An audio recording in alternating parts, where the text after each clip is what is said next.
সুনামগঞ্জ সদর উপজেলা বাহাদুরপুর এলাকার বাস ও সিএনজির মুখোমুখি সংঘর্ষে 2 শিক্ষার্থীসহ 3 যাত্রীর মৃত্যু হয়েছে। বুধবার 6 আগস্ট দুপুরে সদর উপজেলার বাহাদুরপুর এলাকার এ ঘটনা ঘটে। নিহতরা হলেন সুনামগঞ্জ টেক্সটাইল ইনস্টিটিউটের প্রথম বর্ষের শিক্ষার্থী শহরের আরপিনগর এলাকার দেলোয়ার হোসেনের মেয়ে আফসানা খুশি এবং সুনামগঞ্জ বিজ্ঞান প্রযুক্তি বিশ্ববিদ্যালয়ের শিক্ষার্থী স্নেহা চক্রবর্তী।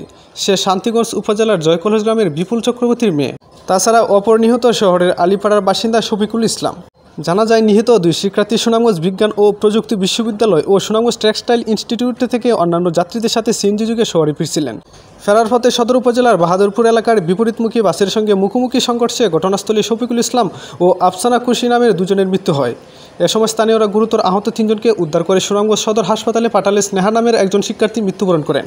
বিষয়টি নিশ্চিত করেছেন সুনামগঞ্জ ট্রাফিক ইনচার্জ মোহাম্মদ হানিফ মিয়া। জানান, আমরা সংঘর্ষের খবর পেয়ে ঘটনাস্থলে এসে 3 মরদেহ উদ্ধার করে সুনামগঞ্জ সদর হাসপাতালের মর্গে পাঠানো হয়েছে।